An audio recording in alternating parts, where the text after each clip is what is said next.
this is what white supremacy does. And I think I said this in this church. White supremacy makes black people, first of all, it constructs us in ways that make us look inferior. True. Right? At the same time that they exploit us for those very gifts that they say we don't have. Right? Yeah. That's why they'll say black people are lazy and make us slaves.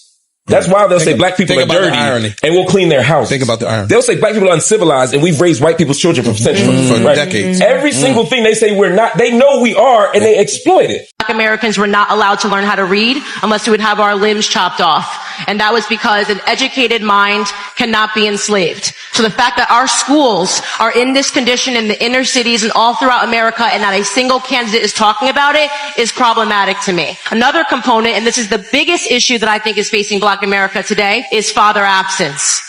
We have children that are growing up without their fathers in the home, and that is being incentivized by the government right now via the welfare system. When the government says we'll give you more money if you don't marry the father of your children, you are incentivizing bad behavior in our community. What happens when you remove a father from the home? You're 9 times more likely to end up in prison, you're 6 times more likely to drop out of high school, and you're 12 times more likely to lead a life of poverty. Why is nobody talking about father absence, and why do we keep being silenced when we actually do? Black people are not the only race to have historically experienced slavery. Actually, we kind of are. Yes, there was a different form of slavery around the world, but the slavery that we went through is vastly different than any other slavery around the world. Most of what they went through is like indentured servitude, or you being a prisoner of war, and you still had rules and rights when you were those things. When it comes to slaves in America, you were literally not considered a human being.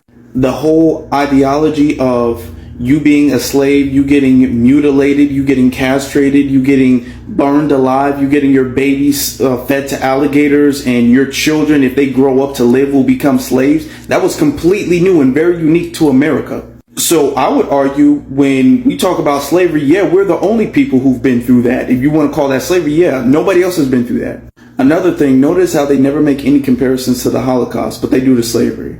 I'm reading this article from the New York Times about how Tallarico needs to make inroads with the Black community in Texas to have even the slightest of a shot to win the general election. But they keep mentioning needing Crockett's support to help make the inroad. Why do you need Black women's labor to do your job? Like, of course, his campaign isn't saying this, but why is it the assumption of the New York Times, of these strategists, that the Black woman needs to come in and help him out?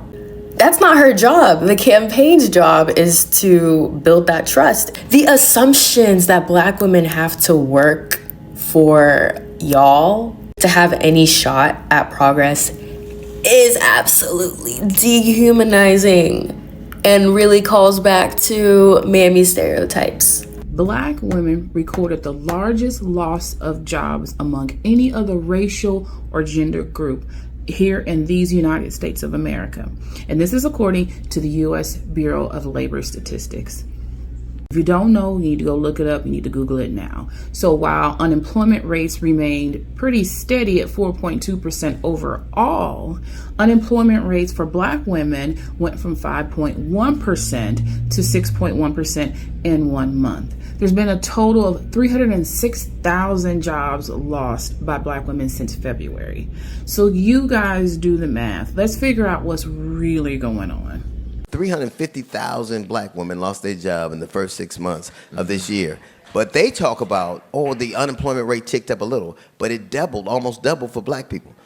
What DEI was about, Black women who'd achieved a certain amount being taken from their jobs at one time. DEI has never done to America what GCI did. GCI is greedy, corrupt, incompetent white men. They talk about these things in an abstract concept, and if you look at the fact that Black women are the most educated segment of our society, white men are the most uneducated. This was bound to happen. And the fact that there were a lot of Black men and Latin men who helped this happen is something it's hard for me to reconcile. You know what's really concerning to me is that, he didn't like the jobs report. Right. the one that he had touted before when it was in his Right. favor, right? Trump didn't like the jobs report. And so then he fired the head. So, family, when you look at America from the outside, especially from Africa, it's often sold as the land of opportunity, a place where hard work guarantees success and where anyone can rise if they try hard enough. But the lived reality for many Black Americans today tells a very different story, family. One that is layered, complex, and even deeply rooted in both history and present day systems.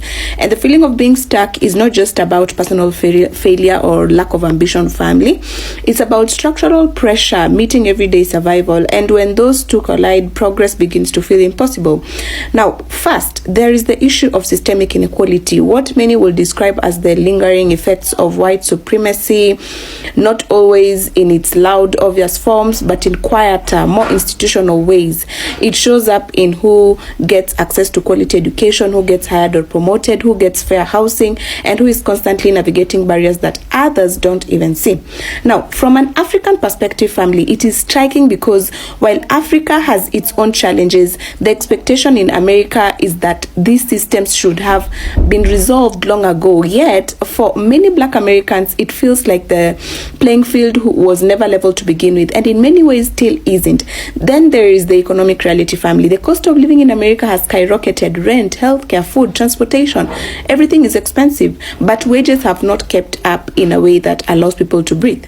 So what you see is a large number of Black Americans working extremely hard, sometimes multiple jobs, yet still struggling to build wealth or even maintain stability. Now, from the outside, family, it creates a contradiction. How can a country so wealthy have so many people who feel financially trapped?